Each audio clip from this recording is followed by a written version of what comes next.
So you just got your first bass gig. Congratulations. So you get to the gig, you're set up, your time to start, the drummer starts out with this cool disco groove, and then you're off to the races. But it sounds something like this.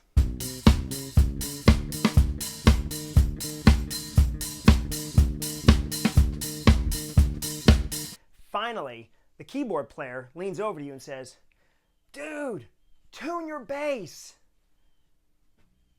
And you realize, I don't know how to tune my bass. Well, relax, my friend. You're at the right video. I'm going to show you how to do it. This is Mike Brandenstein, and on behalf of Jellynote, I'm going to show you how to tune your bass. So let's get to work.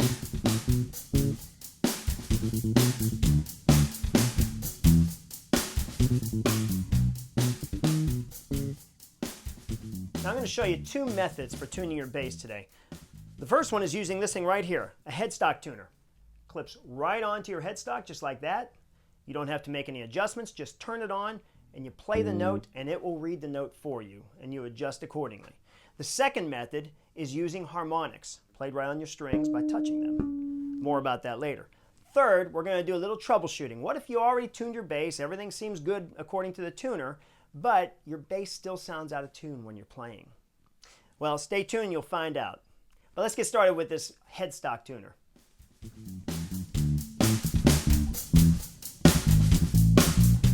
Okay, now this is how the headstock tuner works. You clip it onto the headstock like this. Now you may have to, if you don't get a reading sometimes, let's see how we do here.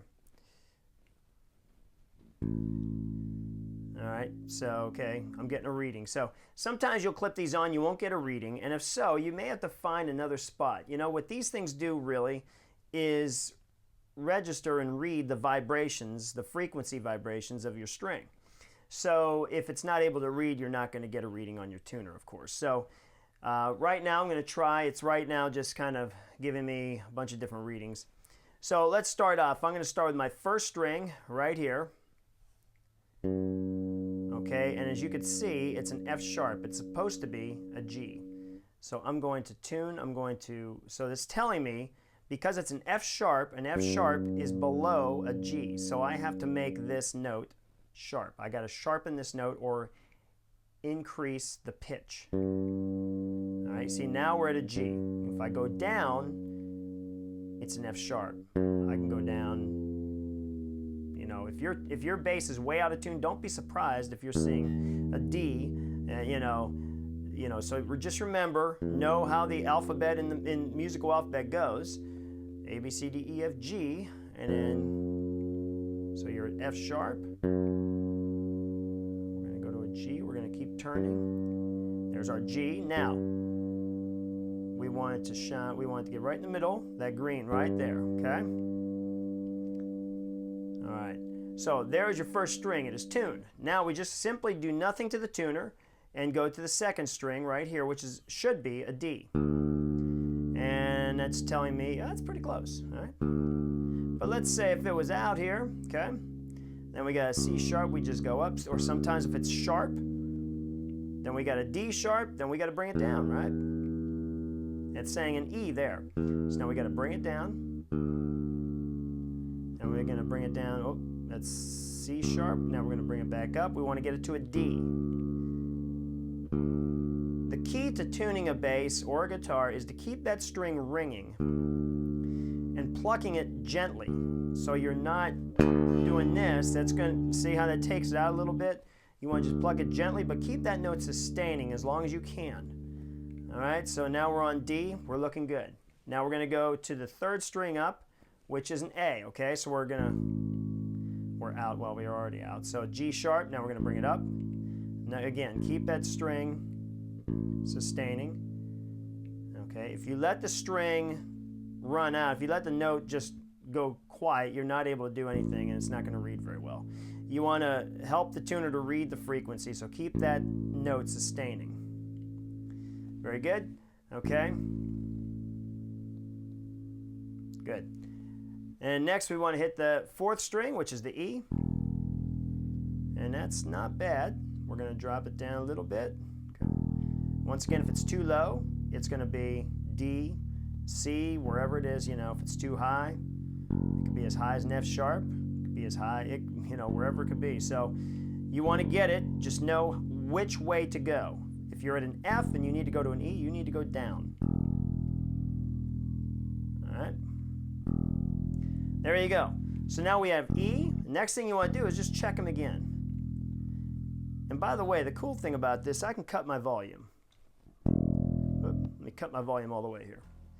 And you notice it still works. So the nice thing about this is that we can tune our bass during a gig, you know, during a quiet time. We can be tuning and checking everything out. Okay, so we're looking good there. We might just, things can change. If your bass is completely completely out of tune, and you have notes that are way off, then you may have to recheck it, because every time you tighten these strings, the tension changes on your neck, and it's going to also affect your other strings. So if it's just a minor tune, then you're not too bad. Next method we're going to talk about is tuning our bass with harmonics. Now, for those of you who aren't familiar with harmonics, let me just give a quick explanation. It's just when you touch the string and it produces a note. Now we're not touching the fret, we're not fretting the note. Okay, so if I fret the note on the 7th fret here, okay, then we will have a D. Okay, but if I fret it on the, if I just touch the harmonic, so this is what I'm doing right here, and I pluck it. Okay, I'm just touching the note, and then I have an octave D. Okay. Okay, so harmonics are all over the neck. They're all over the place, but they're very useful for tuning, because you can tune this frequency with and get the frequencies to match up on the next string down or the next string up. So we have on the 1st string we use the 7th fret, 2nd string we use the 5th fret. Now, if you don't have your G string tuned, you got to tune it. So this is where you have to have a tuner no matter what. Okay, or perfect pitch. I don't have perfect pitch, I need a tuner. Okay, so the first thing I'm going to do is get my string tuned, make sure that my 1st string is tuned to a G. Okay, so I got this on, I tune it, and whoops, there we go, G. Okay, now I'm going to touch the harmonic on the 7th fret of the 1st string. There it is. While that's ringing, I'm going to touch the 5th fret of the 2nd string. Should be the same note. Do you hear that wobble? That wobble indicates that the frequencies are different. When they're the same, that wobble will turn into a nice, smooth one note. You'll just hear one note with no wobble at all. Now if I go too far, hear that? And when we hear that wobble go away, we hear one note, then we know that these two strings are in tune. Okay, there you go. And if I check it, it is a D. Okay, so we're good. Now, since the D is now tuned, I'm going to tune the A off of the D. I'm going to hit the 7th fret on that D string, and I'm going to get a high A. So I'm going to hit the harmonic on the 7th fret, 5th fret on the 3rd string, and I'm a little bit out.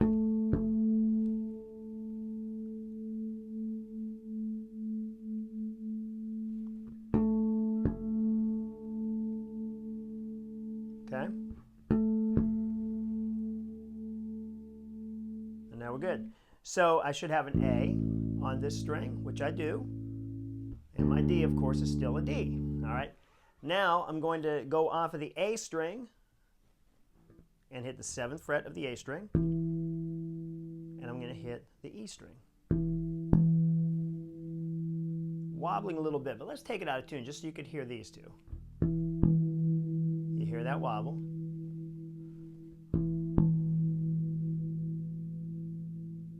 And you get rid of that wobble. Turn it slowly. Also, make sure that both notes are ringing at the same time.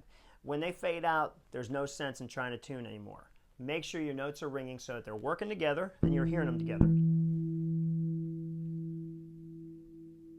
When you're done, check it. Okay, you're good.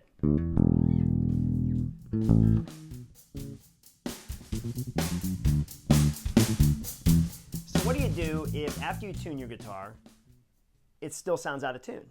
Well, a few things could be going on here. So if your guitar was way out of tune and you tune the strings, you started with the G string, you ended with the E string, sometimes what happens is we have to change the tension on the neck so much that it affects all the strings. So it's going to kind of bring the strings out of tune. You kind of have to ease your way back into the tuning. So you may have to tune it again. Then you might have to tune it one more time, depending on how bad it is, also depending on the weather. If it's just coming in from the cold, that weather's going to change. The wood is either going to swell or contract. And so you just have to be aware of those things. Secondly, it could be that you need a bridge adjustment. And you need what's called intonation adjusted. So these saddles on the bridge here, let me see if I can get this in, okay? So these saddles right here that we talk about a little bit in the, I just introduced them on the bridge section of the intro to bass video, that we're gonna have to adjust these. And if you've never done it before, let a guitar technician do it or let somebody show you. It's not rocket science, and if you get it out, it can be fixed very easily. Okay, but there are screws that adjust this one. Most of them have screws that you adjust. And what you're doing is you're adjusting the position of these saddles. And that will affect the notes in relation to the open notes. So it just helps, it's just straightening out all the notes on the frets. Third, it could be that you have new strings. And if you have new strings, trust me, they're going to come out of tune unless you stretch them. So the way we stretch new strings is the way I do it anyway, is I'll hold them down here. You don't want to just grab them and stretch them because you might pull them out of the nut or out of the saddle, and then you're going to have another problem. So let's hold it down, hold the strings down on the fretboard, and then I hold it down with my thumb or with my palm here, and I just kind of pull up. Just giving them a stretch, each one. And once you do that, then you retune. And new strings always need stretched. So make sure you do that and make sure you're aware of that every time you change your strings, okay? Well, I hope you found this video helpful, and remember to go to Jellynote for all of your sheet music, tabs, and chord charts, and now instruction videos as well. All the tabs that I have for my videos will be available on there as well. Just click on the link wherever they put it and you'll get it. I'll see you next time.